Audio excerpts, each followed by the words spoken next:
Halo, apa kabar pemirsa TVR Parlemen dimanapun Anda berada, berjumpa kembali dalam program TVR 17 bersama saya Anggun Oktarini. Dan tepat pukul 17 waktu Indonesia Barat, kami akan hadirkan kepada Anda sejumlah informasi paling baru dan juga menarik seputar kinerja dan kegiatan DPR RI yang telah disajikan oleh redaksi TVR Parlemen.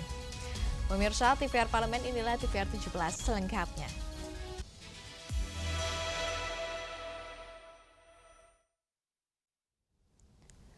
Pemirsa, berita pertama datang dari Komisi 4 DPR RI menekankan penguatan balai karantina melalui penambahan anggaran dan peningkatan SDM.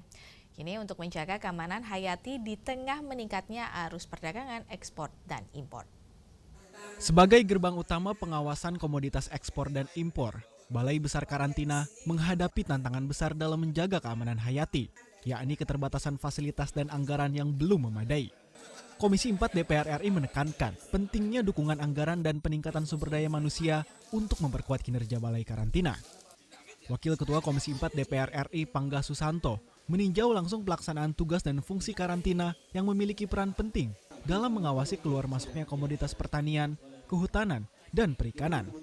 Menurutnya, di tengah meningkatnya arus perdagangan global dan berkurangnya perlindungan melalui tarif, fungsi karantina menjadi semakin krusial. Selain sebagai pengawas karantina, juga berperan dalam melindungi sumber daya hayati dari ancaman hama dan penyakit. Betapa pentingnya tugas pokok dan fungsi dari Balai Besar Karantina ini ya. Tadi saya sampaikan, ini merupakan garda terdepan dari pengamanan barang-barang kita, baik yang masuk maupun yang keluar, artinya yang impor maupun yang ekspor. Khususnya terkait komoditas dari pertanian, kehutanan, dan juga perikanan. Ya. Di saat sekarang, di mana perlindungan tidak lagi bisa dilakukan dengan tarif barrier, maka Balai Karantina ini, Balai Besar Karantina ini menjadi sangat-sangat strategis, penting, dan perlu didukung ya semuanya terkait dengan SDM-nya, terkait dengan fasilitasnya. Komisi 4 DPR RI mendorong peningkatan anggaran dengan meninjau kembali alokasi yang sebelumnya mengalami pemangkasan. Dukungan ini diharapkan mampu memperkuat peran karantina sebagai lini pertahanan utama dalam menjaga keamanan komoditas nasional. Dari Makassar, Sulawesi Selatan, Rian Indrayana, TVR Parlemen melaporkan. Pemirsa, Komisi 12 DPR RI mendorong Pemprov Maluku Utara untuk menyusun Perda CSR perusahaan tambang agar program lebih tepat sasaran serta mendukung peningkatan ekonomi sesuai dengan prioritas daerah. Komisi 12 DPR RI mendorong pemerintah Provinsi Maluku Utara segera menyusun peraturan daerah terkait Corporate Social Responsibility atau CSR perusahaan tambang, agar penyaluran program tanggung jawab sosial lebih tepat sasaran sehingga berdampak pada peningkatan ekonomi dan sesuai dengan prioritas daerah. Hal tersebut diungkapkan anggota Komisi 12 DPR RI, Syarif Fasya, dalam kunjungan kerja Komisi 12 DPR RI ke Maluku Utara. Dirinya menyampaikan, selama ini banyak program CSR perusahaan tambang disusun secara mandiri tanpa mengacu pada kebutuhan prioritas daerah, sehingga beresiko tidak tepat sasaran dan kurang memberikan manfaat langsung bagi masyarakat. Kami sampaikan juga tadi kepada Ibu Gubernur untuk membuat perda terkait dengan CSR, kemudian membentuk forum CSR. Kemudian apa nanti pelaku-pelaku usaha tambang ini nanti semua kegiatan CSR harus berkoordinasi dengan pemerintah daerah setempat, pemerintah provinsi. Jadi pemerintah provinsi pun nanti harus menyiapkan berapa item yang diperlukan untuk Maluku Utara. Ada 9 item apa? Pendidikan, kesehatan, UMKM, dan lain sebagainya. Sementara itu, Gubernur Maluku Utara Sherly Joanda Laos menyampaikan apresiasi atas dukungan Komisi 12 DPR RI ke Maluku Utara dan menekankan pentingnya pencairan dana bagi hasil atau DBH secara penuh tanpa penahanan, karena Maluku Utara sangat membutuhkan dukungan anggaran untuk mempercepat pembangunan daerah. Meski menjadi provinsi dengan pertumbuhan ekonomi tertinggi di Indonesia, pemerataan hasil pembangunan masih menjadi tantangan besar. Kami menitipkan intinya adalah bahwa pemanfaatan sumber daya alam di Maluku Utara manfaatnya bisa dirasakan secara merata, terutama dalam pembangunan infrastruktur dasar jalan jembatan yang ada di Maluku Utara, dan menitipkan pesan untuk DBH kami, dana bagi hasil kami jangan ditahan, untuk 100% bisa dicairkan karena kami sangat membutuhkannya untuk membangun infrastruktur dasar. Dari Ternate, Maluku Utara, Dodi Muharam, TVR Parlemen melaporkan. Komisi 3 DPR RI menyoroti tambang ilegal dan konflik agraria di Kalimantan Tengah dengan mendorong penanganan komprehensif lintas sektor kini agar penyelesaian lebih efektif dan juga berkeadilan bagi masyarakat. Komisi 3 DPR RI menyoroti persoalan tambang ilegal dan konflik agraria di Kalimantan Tengah yang dinilai tidak dapat diselesaikan hanya melalui pendekatan hukum. Penanganan komprehensif dengan melibatkan banyak pihak dinilai menjadi kunci penyelesaian persoalan yang berdampak luas bagi masyarakat. Permasalahan tambang ilegal dan konflik agraria menjadi perhatian Komisi 3 DPR RI saat kunjungan kerja ke Kalimantan Tengah. Anggota Komisi 3 DPR RI Rikwanto menyampaikan, persoalan yang sekilas terlihat sebagai masalah hukum seringkali memiliki dimensi sosial yang kompleks. Rikwanto menjelaskan, penyelesaian konflik agraria dan aktivitas tambang ilegal tidak bisa hanya mengandalkan penegakan hukum. Diperlukan penanganan menyeluruh dengan melibatkan pemerintah daerah, aparat penegak hukum, instansi terkait, serta masyarakat terdampak. Jadi banyak masalah di sini. Yang kita kedepankan adalah hati-hati melihat masalah. Karena kadang-kadang yang kelihatan masalah hukum, tapi itu ternyata masalah sosial. Membedahnya harus komprehensif, melibatkan banyak stakeholder, termasuk pemerintah daerah. Ya, jadi bukan hanya masalah hukum semata. Karena penyelesaian masalah-masalah tadi, PKH, agraria konflik itu, dan masalah ilegal tambang itu melibatkan banyak pihak, banyak masyarakat dari dalam dan luar Kalimantan Tengah. Komisi 3 DPR RI menilai, sinergi lintas sektor menjadi langkah penting dalam menyelesaikan konflik agraria dan menekan praktik tambang ilegal. Koordinasi antar lembaga dinilai dapat memperkuat pengawasan sekaligus mencegah konflik berkepanjangan, serta mendorong pemerintah daerah dan aparat terkait meningkatkan kolaborasi dalam merumuskan solusi yang tidak hanya berorientasi pada penegakan aturan, tetapi juga menjaga hak masyarakat dan stabilitas sosial. Komisi 3 DPR RI menegaskan, penanganan tambang ilegal dan konflik agraria memerlukan langkah preventif, penegakan hukum yang tepat, dan keterlibatan publik seluruh pemangku kepentingan agar stabilitas dan pembangunan di Kalimantan Tengah tetap terjaga. Dari Kalimantan Tengah, Kristio Handoko, TVR Parlemen melaporkan. Pemirsa, pengesahan Undang-Undang Perlindungan Pekerja Rumah Tangga menjadi tonggak penting dalam perjalanan bangsa menghadirkan keadilan sosial bagi seluruh rakyat Indonesia, dan kini DPR RI memandang regulasi ini sebagai langkah maju dalam mengakui dan juga melindungi pekerja domestik yang selama ini rentan terhadap ketidakpastian hukum dan perlakuan tidak adil. Dan kami akan hadirkan informasi selengkapnya. Jangan kemana-mana, tetap bersama kami di TVR 17.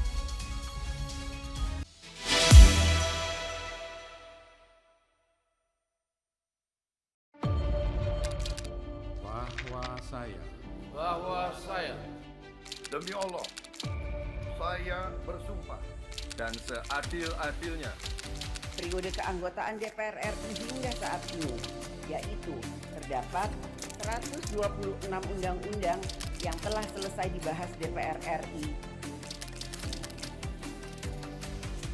Terima kasih rekan Elisa dan juga Dadina. Pemirsa,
Kembali bersama kami di TVR 17, pemirsa. Melalui Undang-Undang PPRT, negara menegaskan kini komitmennya dalam menjamin hak kesejahteraan serta pelindungan yang layak bagi para pekerja rumah tangga. Dan kini DPR RI akan terus mengawal implementasi Undang-Undang PPRT agar berjalan efektif dan juga benar-benar dirasakan manfaatnya oleh seluruh pekerja domestik di Indonesia. Dan kita akan simak liputan mendalam yang telah dikemas tim redaksi TVR Parlemen dalam segmen editorial Parlemen berikut ini.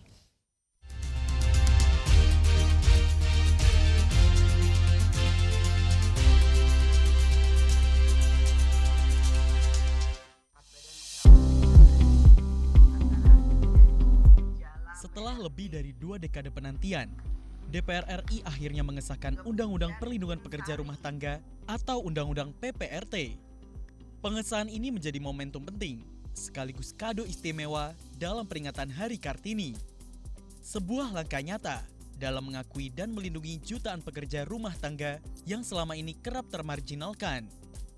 Mayoritas pekerja rumah tangga adalah perempuan yang selama ini berkontribusi besar dalam sektor domestik, namun belum sepenuhnya mendapatkan perlindungan hukum yang memadai. Pengesahan undang-undang ini menjadi tonggak penting dalam mendorong kesetaraan dan keadilan sosial. Wakil Ketua DPR RI Cucun Ahmad Samsurijal menegaskan, momentum Hari Kartini menjadi pengingat bahwa perjuangan perempuan harus terus diwujudkan dalam kebijakan nyata. Perlindungan bagi pekerja rumah tangga menjadi bagian dari upaya menghadirkan kesetaraan dan keadilan bagi seluruh masyarakat. Selamat Hari Kartini.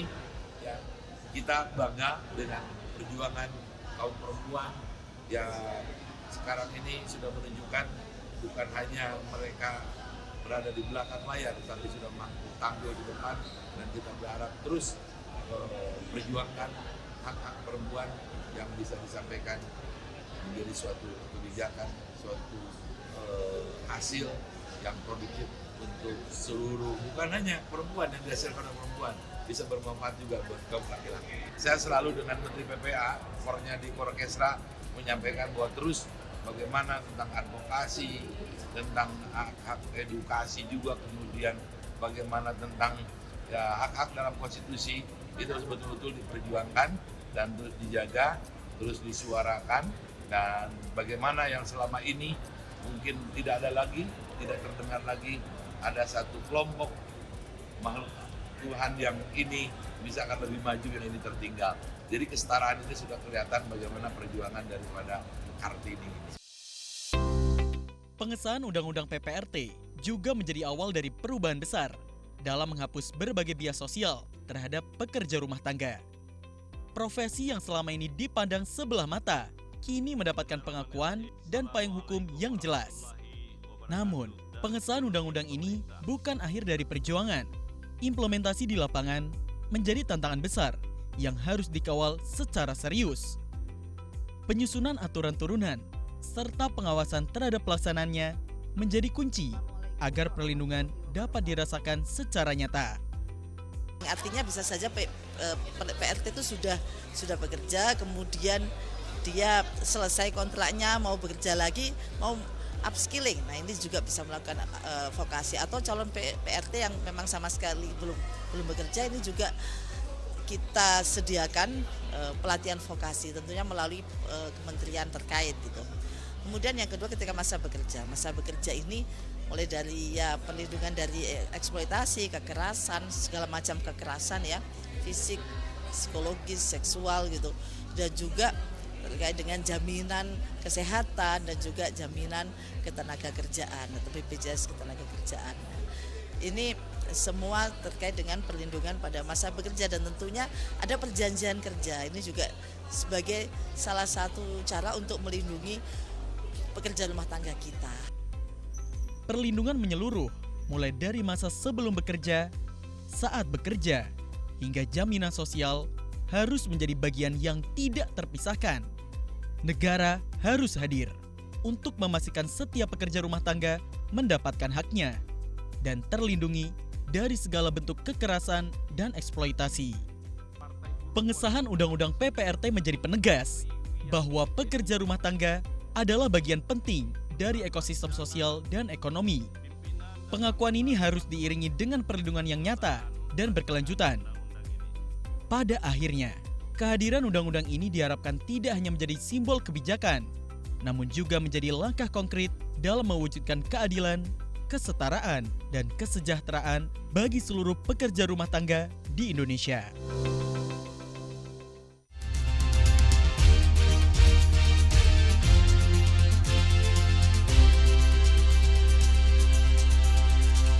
Pemirsa, kesejahteraan guru menjadi kunci peningkatan mutu pendidikan nasional, dan kita akan saksikan informasi selengkapnya. Jangan kemana-mana, tetap bersama kami di TVR 17.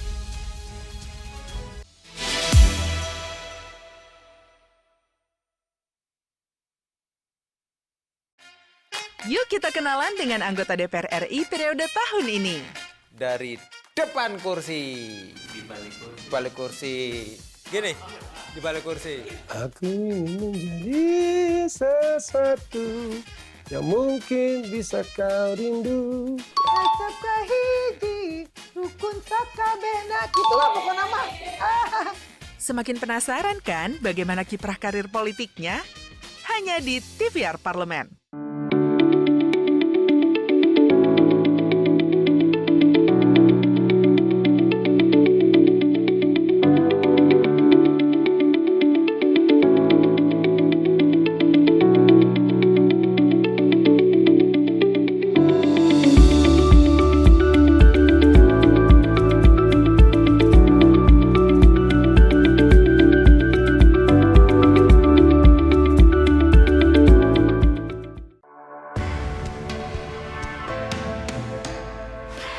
Dari ruang sidang Senayan, Jakarta, menyajikan liputan langsung kinerja DPR RI.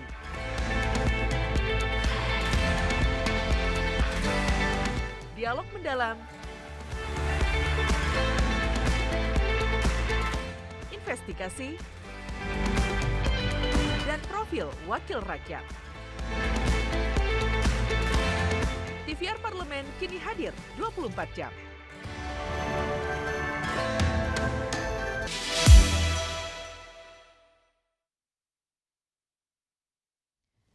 Kembali bersama kami di TVR 17, kini Komisi 10 DPR RI terus mendorong pemenuhan hak-hak guru, mulai dari peningkatan gaji yang layak, peningkatan kompetensi, hingga kepastian status bagi guru honorer. Dan upaya ini diharapkan mampu memberikan rasa aman dan juga motivasi bagi guru dalam mencerdaskan kehidupan bangsa. Dan kita akan simak informasi selengkapnya. Berikut laporan rekan kami Rahel Silalahi dari Gedung DPR RI Senayan, Jakarta. Baik, terima kasih pemirsa. Memang polemik terkait kesejahteraan maupun gaji guru hari ini masih dibahas juga oleh Komisi 10 DPR RI. Memang menurut data dari tahun 2024, yakni survei IDS, sebanyak 74,3% gaji guru honorer itu masih di bawah 2 juta dan 20,5%-nya masih di bawah 500.000 per bulannya. Menurut BPS juga pada tahun 2025, keseluruhan gaji guru baik yang bekerja di sekolah swasta maupun sekolah negeri masih rata-rata di bawah 4 juta per bulannya. Oleh karena itu saya di sini bersama dengan Bapak Ferdiansyah selaku anggota Komisi 10 dari fraksi Golkar ingin membahas perkara masalah ini. Nah, Bapak, terkait kesejahteraan dan juga gaji guru ini, Bapak, apakah dari Komisi 10 akan segera melakukan tindakan tegas pengusulan kenaikan gaji guru kepada pemerintah atau seperti apa, Bapak? Ya, yang pertama terima kasih, saya akan mengutarakan bahwa semenjak adanya Undang-Undang Guru dan Dosen pada tahun 2005 itu tersebut, kita sebenarnya sudah pada posisi menata untuk kaitannya dengan tataran untuk gaji-gaji guru, baik itu yang honorer. Jadi dulu ada klasifikasi sangat banyak, ada yang guru honor daerah di kabupaten kota, ada guru honor daerah provinsi, ada guru honorer tidak tetap yayasan, ada guru honorer tetap yayasan dan sebagainya. Nah, oleh karena itu kami saat ini ingin menegaskan kembali, sebenarnya ini sudah berulang kali kami dari RI dari periode ke periode Komisi 10 untuk menyampaikan ini kepada pemerintah. Yuk kita bersama-sama menata dengan artian satu, karena juga ada perintah Undang-Undang Guru dan Dosen. Yang kedua juga disesuaikan dengan kondisi daerah. Tidak serta-merta gaji tersebut atau nanti berkaitan dengan yang diterima tentang kemaslahatan kepada guru itu ada yang bisa sama satu daerah dengan daerah yang lain. Ini kan terbukti yang ada di DKI. Oleh karena itu yang kami sampaikan di sini tegaskan kembali, kami akan mengangkat kembali dan menegaskan supaya menjadi perhatian bagi guru-guru yang masih berstatus, mohon maaf tadi yang masih ada gajinya atau honorer masih di bawah 300.000, 500.000, di bawah 1 juta untuk ditata ulang. Tapi kembali lagi juga disesuaikan dengan kondisi dari daerah-daerah yang ada di Indonesia. Tentu juga pertimbangan fiskal dan sebagainya itu menjadi hal yang perlu kita hitung sehingga nanti penataan mengenai gaji-gaji atau honor-honor yang diberikan pada guru tersebut relatif bisa difahami dan bisa dipermaklumi secara umum. Baik, berarti tadi kan Bapak bilang ada juga diperhatikan berdasarkan klasifikasi daerah ya Bapak. Berarti UMP serta UMR itu akan mempengaruhi nanti finalisasinya ya Bapak? Ya, itu menjadi pertimbangan. Sekali lagi bukan menjadi hal yang karena nanti kan ada persepsi beda lagi. Nanti tidak semua tafsiran orang sama, pemahaman orang sama sehingga menyatakan bahwa kami guru bukan profesi sebagai tenaga kerja. Ini juga yang harus kita hati-hati dan cermat. Sehingga penetapan hal itu sekali lagi yang disampaikan tadi referensi bisa, tapi bukan serta-merta harus sama ataupun seperti itu. Dan kesejahteraan juga bukan konteks hanya materi. Jadi bisa mungkin konteks hari libur, konteks dia cuti dan sebagainya. Banyak juga masyarakat yang bertanya Bapak, apakah terkait gaji guru ini menjadi isu utama yang kini dibahas di Komisi 10 sendiri Bapak? Ya pasti. Sekali lagi bukan gaji guru tapi kesejahteraan guru. Tidak hanya guru tapi termasuk dosen. Jadi guru, dosen dan tenaga kependidikan menjadi perhatian khusus bagi Komisi 10 khususnya di fraksi Partai Golkar untuk kita melakukan penataan tapi dengan semua referensi secara komprehensif dengan semua informasi dan tentu berkaitan dengan fiskal juga harus kita pertimbangkan. Berarti dapat kita simpulkan pemirsa bahwa memang gaji guru ini tidak semerta-merta gaji tapi secara keseluruhan kesejahteraannya begitu ya Pak ya, baik dari hari libur, hak-hak jaminan sosial lainnya dan juga upah minimumnya nanti yang pastinya akan diklasifikasikan sesuai dengan daerah masing-masing dan berbagai referensi lainnya. Berikut laporan kami dari lapangan, terima kasih, kembali ke studio. Terima kasih rekan Lahel, dan selanjutnya pemirsa apa saja yang menjadi sorotan di media online nasional pada hari ini? Usai jeda tetap bersama kami di TVR 17.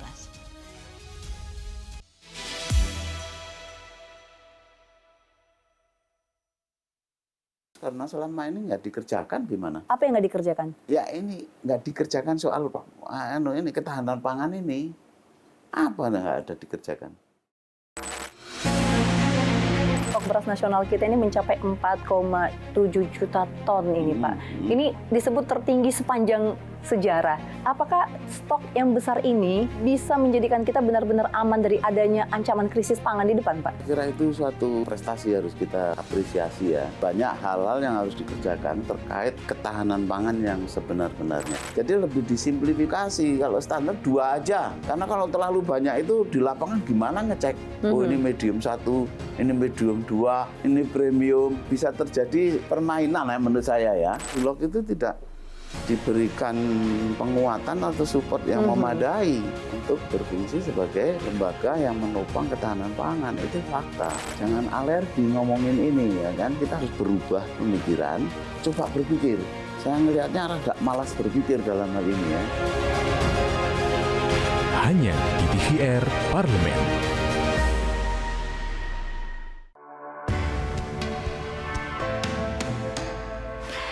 Dari ruang sidang Senayan, Jakarta, menyajikan liputan langsung kinerja DPR RI.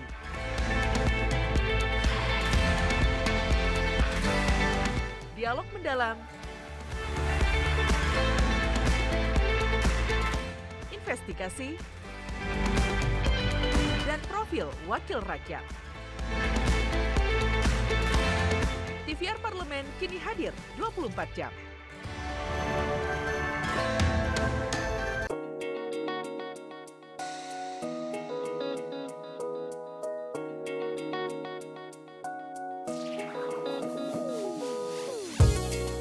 Kehadiran mereka tidak hanya mewakili suara perempuan, tetapi juga membawa perspektif yang beragam serta pengalaman hidup yang unik ke dalam proses pembuatan kebijakan. Saksikan Perempuan Parlemen hanya di TVR Parlemen.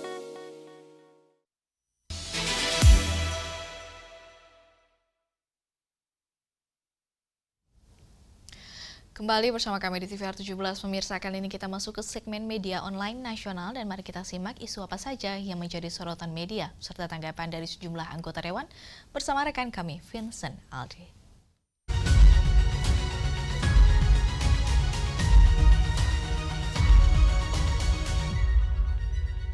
Terima kasih rekan Anggun dan halo apa kabar pemirsa TVR Parlemen dimanapun Anda berada. Berjumpa kembali bersama saya Vincent Aldi dalam segmen media online nasional. Dan mari kita simak isu pertama yang menjadi trending di media online pada hari ini, yaitu terkait dengan Komisi 3 DPR RI yang menegaskan Polda DIY harus beri atensi penuh kasus kekerasan di daycare Yogyakarta. Pemirsa dapat saksikan di layar kaca Anda pemirsa beberapa media yang terbit pada hari ini yang menyoroti Komisi 3 DPR RI yang menegaskan bahwa kasus kekerasan yang terjadi di sebuah daycare di Yogyakarta harus menjadi perhatian serius aparat penegak hukum, khususnya Polda Daerah Istimewa Yogyakarta. Dan peristiwa ini tidak hanya menyentuh aspek hukum, tetapi juga menyangkut rasa aman masyarakat terhadap lembaga pengasuhan anak. Setiap bentuk kekerasan terhadap anak adalah pelanggaran berat yang tidak dapat ditoleransi sehingga penanganannya harus dilakukan secara cepat, transparan, dan juga berkeadilan. Polda DIY didorong untuk memberikan atensi penuh dengan mengusut tuntas kasus ini hingga ke akar permasalahan, termasuk memastikan ada tidaknya kelalaian sistemik dalam pengawasan lembaga daycare. Di sini DPR RI juga mengingatkan pentingnya perlindungan terhadap korban, baik dari sisi hukum maupun pemulihan psikologis. Ke depan pemirsa, sinergi antara aparat penegak hukum, pemerintah daerah dan masyarakat menjadi kunci yang penting untuk mencegah terulangnya kasus serupa, serta memastikan lingkungan yang aman bagi tumbuh kembang anak Indonesia. Dan kita akan beralih ke berita selanjutnya, yaitu terkait dengan minat baca Gen Z harus jadi momentum untuk meningkatkan literasi di Indonesia. Pemirsa dapat saksikan di layar kaca Anda pemirsa beberapa media yang kembali menjadi trending pada hari ini terkait dengan DPR RI memandang peningkatan minat baca di kalangan generasi Z merupakan peluang strategis untuk mendorong kemajuan literasi dari Indonesia. Di tengah derasnya arus digitalisasi, kebiasaan membaca di kalangan anak muda menjadi fondasi penting dalam membangun sumber daya manusia yang kritis, adaptif, dan berdaya saing. Di momentum ini harus dimanfaatkan secara optimal melalui kebijakan yang mendukung akses bacaan berkualitas, penguatan perpustakaan, serta ekosistem literasi yang inklusif dan merata di seluruh Indonesia. Lebih lanjut pemirsa, DPR RI juga mendorong kolaborasi lintas sektor antara pemerintah, dunia pendidikan dan komunitas, dan juga pelaku industri kreatif untuk menghadirkan inovasi dan meningkatkan budaya baca. Di sini literasi tidak lagi sebatas kemampuan membaca dan menulis, tetapi juga mencakup kecakapan memahami informasi secara bijak di era digital. Dengan dukungan kebijakan yang tepat dan partisipasi aktif masyarakat, diharapkan minat baca Gen Z dapat menjadi pendorong utama lahirnya generasi unggul yang mampu membawa Indonesia menuju kemajuan yang berkelanjutan. Dan pemirsa, itu tadi headline di media online pada hari ini, yaitu Komisi 3 DPR RI menegaskan Polda DIY harus beri atensi penuh kasus kekerasan di daycare Yogyakarta, serta minat baca Gen Z harus jadi momentum untuk meningkatkan literasi nasional. Terima kasih atas perhatian Anda dan saya kembalikan ke rekan Anggun.